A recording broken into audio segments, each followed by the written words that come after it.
Hello दोस्तों, आज हम लोग एक्सप्लेन करेंगे बॉलीवुड मूवी रनवे 34 का, जिसमें मेन स्टार कास्ट में अमिताभ बच्चन, अजय देवगन, रकुल प्रीत सिंह और बोमन ईरानी हैं। यह कहानी 2015 में हुए जेट एयरवेज की दुर्घटना पर आधारित है। तो चलिए कहानी को शुरू करते हैं। Captain Vikrant Khanna skyline Airways के एक ट्रेंड पायलट हैं। इनकी मेमोरी पावर काफ़ी तेज है, साथ ही साथ ये काफ़ी ज़्यादा महत्वाकांक्षी भी हैं। परिवार में इनकी पत्नी समायरा और एक बेटी भी है। बेटी का 2 दिन बाद बर्थडे है, इसलिए विक्रांत जल्द से जल्द घर पहुंचना चाहता है। उसकी फ़्लाइट है दुबई से कोची के लिए। वह आराम कर रहा था, तभी उसके दोस्त का फ़ोन आता है पार्टी करने के लिए और वह चला जाता है और रात भर दारू पीता है और फिर सुबह जल्दी आकर सो जाता है, क्योंकि शाम को उसकी फ़्लाइट थी। शाम को वह अपने समय पर पहुंच जाता है और उसके साथ को पायलट थी तान्या। दोनों को ऑफिसर आकर इंस्ट्रक्शंस पढ़ने को देता है। दोनों लोग पढ़ते हैं, जिसमें विक्रांत तुरंत पढ़ के सारी बात सुना देता है, क्योंकि उसकी मेमोरी पावर तेज थी। फिलहाल ये लोग फ्लाइट पर आते हैं और कमान संभालते हैं। फ्लाइट को दुबई से निकलकर सुबह तक कोची पहुंच जाना था। फ्लाइट में 150 यात्री सवार थे, जिसमें कई यात्रियों के अलावा एक बूढ़ी महिला भी थी जिसकी तबीयत खराब थी। साथ ही साथ यूट्यूबर कैरी मिनाटी भी था। अब फ्लाइट चलना शुरू हो गई थी और सब कुछ सही था।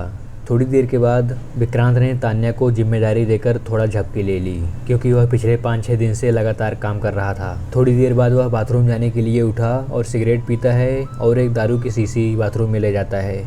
इधर एटीसी कोची यानी कि एयरक्राफ्ट ट्रैफिक कंट्रोलर, जहां से जहाज़ों को लैंड करने और ट्रैफिक के बारे में सूचना दी जाती है। एक अधिकारी त्रिपाठी जी वहां पर आते हैं। उनकी तबीयत कुछ डाउन है, लेकिन वह कहते हैं कि वह संभाल लेंगे।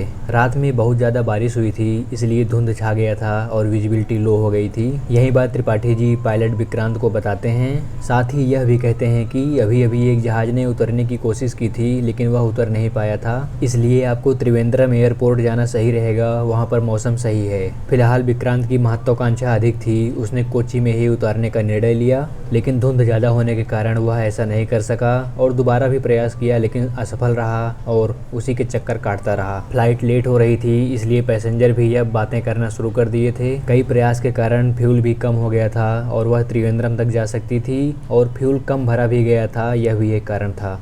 एटीसी त्रिवेंद्रम ने भी देखा कि बारिश ज़्यादा बढ़ रही है, इसलिए उसने सारी फ़्लाइटें कैंसिल कर दी। यह बात एटीसी कोची को पहुंची तो त्रिपाठी जी स्काईलाइन को खबर देने वाले थे, तभी उनको ज़ोर से खांसी आने लगी और उन्हें वहां से हटाना पड़ा और ये खबर वहां तक पहुंच ही नहीं पाई। पैसेंजर भी अब भड़कने लगे थे और विक्रांत ने आकर सभी को संभाला और कहा कि आप सभी घर जाना चाहते हैं और मैं भी घर जाना चाहता हूँ, इसलिए पूरी कोशिश करूँगा आप सभी को सुरक्षित पहुँचाने की। उस बीमार महिला से भी वादा किया कि उनको सुरक्षित पहुँचाएगा। इधर एटीसी त्रिवेंद्रम में सभी कर्मचारी आराम कर रहे थे, तभी उनको रडार पर कुछ ऐसा दिखता है जिससे वे शॉक रह जाते हैं। दरअसल स्काईलाइन 777 उनके यहाँ पहुँच रहा था, जबकि उनको कोई सूचना नहीं थी और उन्होंने मना किया था। तुरंत विक्रांत को कनेक्ट किया जाता है। विक्रांत कहता है कि उसे कोई सूचना नहीं प्राप्त हुई। ये लोग उसे बंगलौर एयरपोर्ट जाने के लिए कहते हैं, लेकिन उसके पास फ्यूल कम था, इसलिए नहीं जा सकता था। आनन फानन में किसी तरीके से रनवे 16 को तैयार किया गया उतारने के लिए। हालांकि यह एक कठिन काम था, लेकिन यही आखिरी रास्ता बचा हुआ था। कैप्टन विक्रांत ने पूरी कोशिश की, पूरी जान लगा दी विमान को उतारने की, लेकिन वह ऐसा करने में असफल हुए। तेज हवा और बारिश के कारण विमान को पुनः वापस लेना पड़ा। अब फ्यूल केवल आखिरी 10 मिनट के लिए बचा हुआ था। विक्रांत के माथे पर पसीना आ गया और वह कुछ सोचने लगा। अब उसने मेडे की घोषणा कर दी। यह एक तरह से इमरजेंसी होती है, जिसमें सारी जिम्मेदारी पायलट पर आ जाती है और उसे किसी का इंस्ट्रक्शन फॉलो नहीं करना पड़ता। विक्रांत ने तुरंत रनवे 34 को खाली करने के लिए कहा। अधिकारी ये बात सुनकर शॉक में थे, क्योंकि रनवे 34 पर विंड का प्रेशर और भी ज़्यादा था। यह एक तरह से आत्महत्या करने के बराबर था। आनन फानन में ढेर सारे एम्बुलेंस बुला लिए गए। अब 150 यात्रियों की जान विक्रांत के हाथों में थी। वह नीचे आया और ब्लाइंड लैंडिंग करने लगा। इससे सभी यात्री एकदम से खौफ में आ गए थे। सभी सामान गिरने लगे थे और किसी तरीके से विमान लैंड करना शुरू कर दिया और आखिर में घिसते घिसते वह खाई के पास तक चला गया, लेकिन वहीं पर रुक गया। सभी यात्रियों की जान बच गई थी और विक्रांत हीरो बन गया था। एक बड़ा हादसा होते होते बचा था, इसलिए दोनों पायलटों को पूछताछ के लिए बुलाया गया और उनसे विमान में हुए सारी चीज़ों के बारे में पूछा गया। इन लोगों ने सारी बातें बता दी। विक्रांत को यह बात भी पता चले कि जो महिला बीमार थी उसकी हार्ट अटैक के कारण मौत हो गई है। तभी उस महिला की बेटी का फ़ोन आता है। वह कहती है कि तुम्हारे कारण ही मेरी मम्मी की मौत हुई। इससे विक्रांत काफ़ी ज़्यादा दुखी होता है। फिलहाल वह घर जाता है। उसकी बेटी का बर्थडे था और वह किसी तरीके से अपने आप को सिचुएशन के हिसाब से ढाल लेता है। तभी उसे एक गिफ्ट आता है। वह गिफ्ट था नारायण वेदांत का। वह AAIB के फेमस वकील थे। उन्होंने कहा कि पूछताछ के लिए तैयार रहिए। तो विक्रम ने कहा कि उसने कोई गलती की ही नहीं है, उसे कोई डर नहीं है। इधर स्काईलाइन के मालिक निशांत सूरी खुश थे कि उनके जहाज के शेयर्स में और ज़्यादा बढ़ावा शुरू हो गया है। लेकिन जब पता चला कि यह केस नारायण वेदांत देख रहे हैं तो वह थोड़ा चिंतित भी होते हैं, क्योंकि नारायण वेदांत बहुत ही बारीकी से केस को सॉल्व करते थे। फिलहाल नारायण वेदांत ने सारी चीज़ें इकट्ठा करना शुरू कर दी कि रिकॉर्डिंग में क्या हुआ था, और त्रिपाठी को बुलाकर भी सारी जानकारी इकट्ठा की और अपना केस मजबूत किया। अगले दिन DGCA की कोर्ट में विक्रांत और तान्या की पेशी हुई। नारायण वेदांत ने विक्रम पर लापरवाही करने का आरोप लगाया और प्लेन में नशा करने और सोने की बात भी की, और यह भी बताया कि इसी कारण 2010 में प्लेन हादसा हुआ था जिसमें बहुत सारे लोग मारे गए थे। विक्रांत ने अपने जवाब में कहा कि उसने कोई लापरवाही नहीं की है और ना ही शराब पी थी, क्योंकि मेडिकल रिपोर्ट में मशीन खराब हो गई थी, इसलिए उसकी कोई जानकारी नहीं मिली। तो विक्रांत से उस शीशी के बारे में पूछा गया जो उसके डस्टबिन में मिली थी।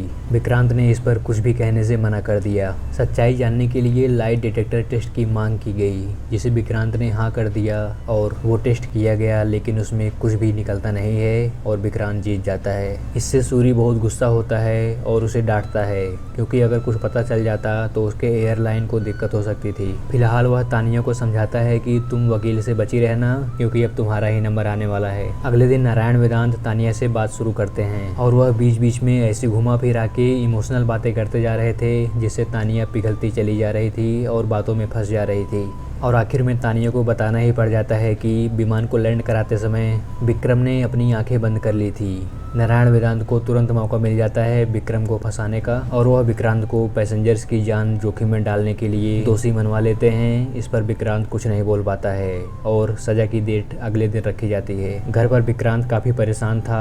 समारा उसे हिम्मत देती है और ये लोग उस मरी हुई महिला की बेटी के पास जाते हैं। विक्रांत कहता है कि एक पायलट होने के नाते उससे जो बन पड़ा उसने किया और अपना बेस्ट दिया, इसलिए वो इसके लिए उसे माफ़ कर दे। फिलहाल उस महिला ने गेट बंद कर लिया और ये लोग दुखी मन से वापस आ जाते हैं। लेकिन अगले दिन वह महिला कोर्ट में आती है और मुस्कुराते हुए बैठ जाती है। इसका मतलब था कि उसने विक्रांत को माफ़ कर दिया। कोर्ट आखिरी बार विक्रांत से कुछ बोलने के लिए कहती है तो विक्रांत ने कहना शुरू किया कि उसे आदेश मिले थे त्रिवेंद्रम जाने के लिए, और रनवे 34 को उसने इसलिए चुना कि वह उसे अच्छी तरीके से जानता था, क्योंकि वह पहले एक प्राइवेट आदमी का विमान वहीं पर उतारता था। और लैंडिंग कराते समय अपनी आंख बंद करने का कारण बताया कि उसे अपने ऊपर पूरा विश्वास था और उसका जजमेंट कभी गलत नहीं हो सकता है, चाहे तो एयरप्लेन सिमुलेटर से चेक कर लिया जाए। यह एक ऐसी डिवाइस होती है जिसके सारे फंक्शंस कॉकपिट की तरह काम करते हैं। चेक करने के लिए नारायण वेदांत विक्रांत के साथ बैठते हैं और फिर विमान चलना शुरू होता है। विक्रांत ने अपनी आंखों पर पट्टी बांध ली थी और वैसी सिचुएशन लाई गई, और उस सिचुएशन में भी विक्रांत ने अच्छे से लैंडिंग करा दी, जिससे नारायण मूर्ति को पूरा भरोसा हो जाता है। अपनी आखिरी सुनवाई में उन्होंने त्रिपाठी को निलंबित कर दिया और स्काईलाइन पर भी जुर्माना ठोका। उसके अलावा विक्रांत खन्ना को भी 3 महीने के लिए सस्पेंड कर दिया। कोर्ट से बाहर आकर विक्रांत ने वेदांत से पूछा कि आपने मुझे 3 महीने के लिए ही क्यों निलंबित किया। तो नारायण वेदांत ने कहा कि इससे तुमको कोई गलती ना करने की सीख मिलेगी, और तुम्हारे जैसा पायलट उन्होंने अपने 20 साल के करियर में नहीं देखा है, इसलिए तुमको सिर्फ 3 महीने के लिए निलंबित किया। उसके बाद 3 महीने बीत जाते हैं और विक्रांत एक बार फिर से पायलट बनकर आ जाता है। तभी वहाँ पर उस विमान की एयर होस्टेस आती है और रोने लगती है और कहती है कि उसने ही वह दारू पी थी और शीशी को फेंका था। इस पर विक्रांत मुस्कुरा देता है, जैसे कि उसको पहले से ही पता था और इन सब के ऊपर कोई आंच ना आए, इसलिए उसने सारी जिम्मेदारी अपने ऊपर ले ली थी। और इसी के साथ यह कहानी ख़त्म हो जाती है।